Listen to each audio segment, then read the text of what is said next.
All right, so today we are talking about something that drives me absolutely nuts, and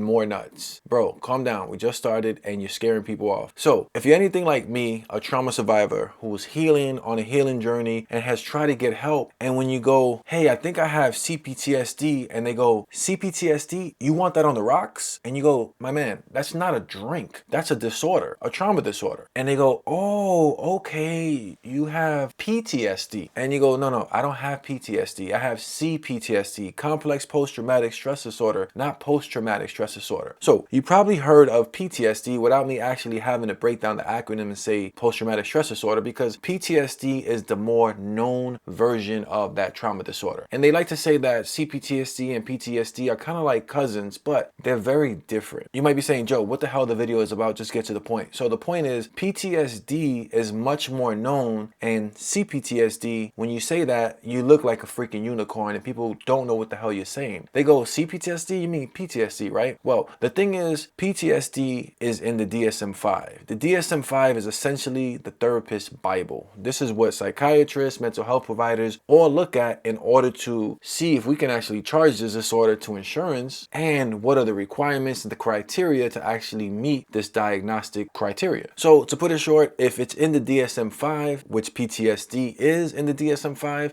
actually made it in the DSM-3 in 1980 after the veterans from Vietnam were coming back and they were a mess. People were like, what the hell is happening? Why are these vets coming back and they're homeless? They're acting out. They're on drugs. They're killing themselves. They're all types of messed up, and they needed an answer. So research started to just see what was going on with these servicemen and women, and they found a term called post-traumatic stress disorder. And just like that, boom, PTSD was in the spotlight, and research was being done on what is happening to people who are coming back from these war zones. So here's the tricky part. CPTSD, complex post-traumatic stress disorder, is just got recognized in 2019 as an actual clinical disorder, even though we knew about complex post-traumatic stress disorder as early as the late 70s. And the even messier part, the World Health Organization has the ICD-11 that put CPTSD in there in 2019, but the DSM-5, the American psychiatry world, said, well, we don't know if this should be in there. And it's essentially because they couldn't agree back in 2013 when the DSM-5 came out. They couldn't agree if CPTSD was the same as PTSD, but just with a little bit of relational issues, some anxiety, some depression, a little borderline traits. So there was like, it's kind of like PTSD, but it's just a sprinkle of that and this and this and that. So they basically treated us folks with CPTSD as, well, we can label them as PTSD with adjustment disorder, depression, borderline, and maybe a little bit of DID. And so that's the case. The irony of that is people are going unnoticed. People are feeling like they're invisible. They go into their psychiatry office or into their therapist's office and they go, I think I have CPTSD. I read the criteria in the ICD-11, but they don't want to change it. They keep saying I have PTSD or depression with anger issues or anxiety with adjustment disorder. I just don't feel like I'm being heard. So what's really happening is a couple of parts. PTSD is much more measurable. You come in for 1 or 2 traumatic events that occurred. You've been on active duty. You come back. We can work with you in the clinic. We can work with you in a research environment. We can see what's happening. We can give you a treatment. Maybe 28 sessions later, you're trauma free. You have no more symptoms and everything goes back to normal.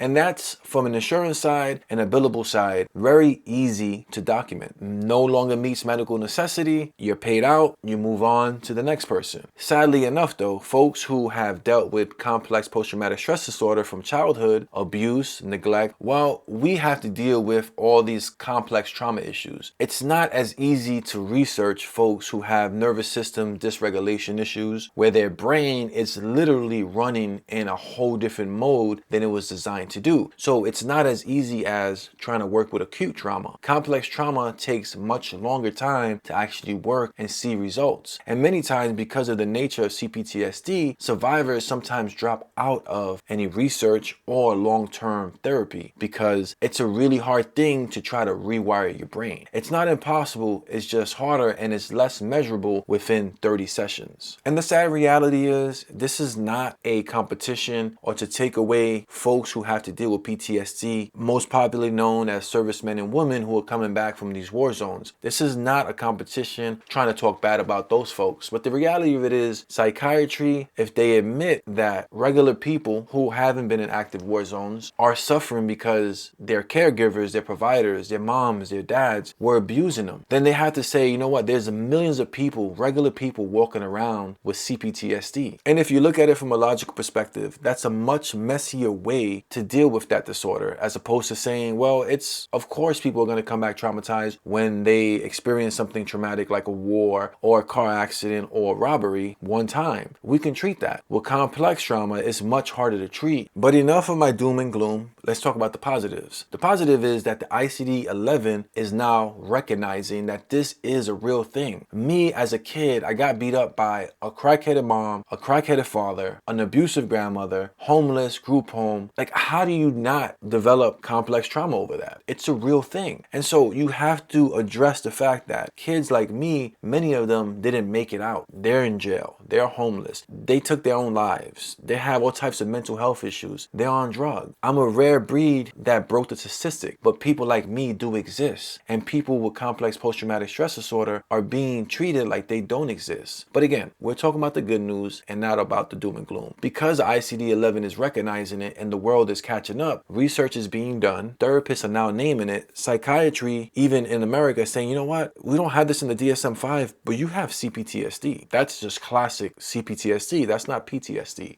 So that's a good thing. More eyes are coming into the forefront and saying, there's a problem. We need to talk about it. So if someone says, yo, CPTSD ain't real, bro, you're just making that up. Just say, hey, who is recognizing it? And they go, who? Who's on first? No, the World Health Organization. That was a super corny joke. You just tell them the World Health Organization is recognizing it, and it's just America that's dragging their freaking feet. No surprise there. And I know that comes across as anti-American, which I'm not, but working in healthcare, working in mental health for so long, I know sometimes, unfortunately, we are the last people to catch up when it comes to things like this. Now, PTSD may be the brand recognition when it comes to trauma, but it's different. CPTSD is not like PTSD. Even though we get clunked in that same category, we're different. We deserve a voice. We deserve to get seen. My clients deserve a voice. They deserve to have insurance pay for that CPTSD diagnosis. They deserve to be able to have the same benefits that any other clinical disorder has if they can't function. So for now, PTSD is like the Coca-Cola of trauma, and CPTSD is kind of like the knockoff Fanta Cola version.